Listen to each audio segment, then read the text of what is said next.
Thank you, Jim. Now I'd like to introduce VFW Auxiliary President-elect, Katie Barber.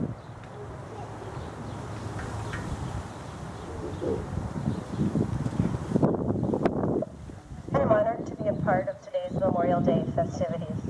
Today, patriotic Americans honor and reflect on the brave sacrifices of those who have given their lives for this great nation, those who lost their lives while serving in our country's armed forces.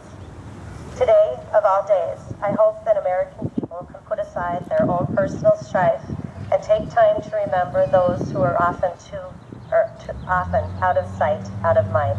Our brave military members who have put service before self, and their family and friends who provide unconditional support. May I please ask all of the veterans here today to stand.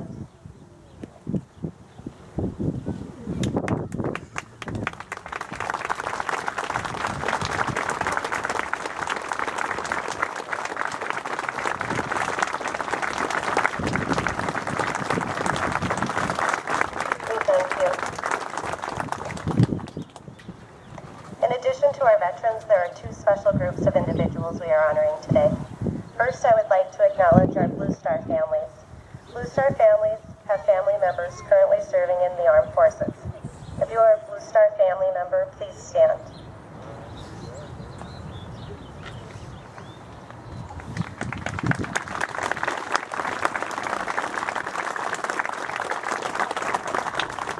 We are here for you always, and please don't hesitate to ask if there's anything we can do to lend a hand.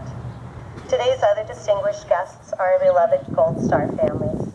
These are the parents and family members of our country's heroes who died or were killed serving in the armed forces. It's important that we show our Gold Star families, who are often drawn together by the common bond of losing a loved one who is serving our country. Our Gold Star families hold on tight to cherished memories and honor the loved ones they lost by moving forward and creating new memories. I'm going to ask the Gold Star families to please stand, and I ask that you please hold your applause.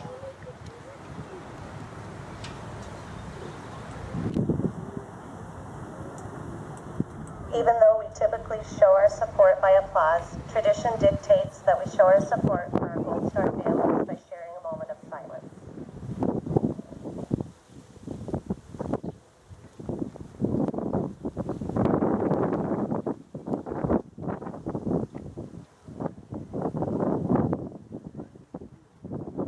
God bless you. On behalf of the Ladies Auxiliary, I ask that today, Memorial Day, each of you take the time to stop and reflect on our country's heroes and the sacrifices made so that we can live in this wonderful land of the free, home of the brave. Thank you.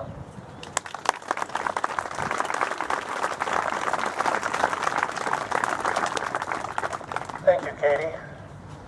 Now we'll have the president of the Legion Auxiliary, Charlene Hutton. Pulham.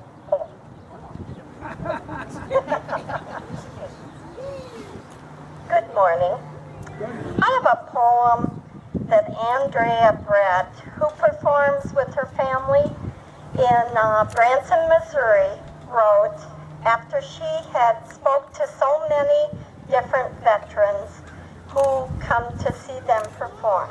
It's called I Am a Veteran. You may not know me the first time we meet.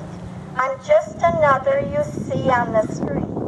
But I am the reason you walk and breathe free. I am the reason for your liberty. I am a veteran.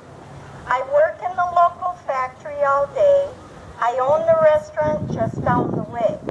I sell you insurance. I start your IV. I've got the best looking grandkids you'll ever see.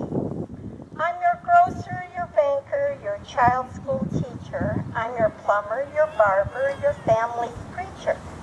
But there's a part of me you don't know very well. Just listen a moment. I've a story to tell. I am a veteran. I joined the service while still in my teens. I traded my prom dress for camouflage greens. I'm the first in my family to do something like this. I followed my father like he followed his. Defying my fears and hiding my doubt, I married my sweetheart before I shipped out. I missed Christmas then Easter, the birth of my son, but I knew I was doing what had to be done. I served on the battlefront, I served on the base. I bound up the wounded and begged for God's grace. I gave orders to fire, I followed commands.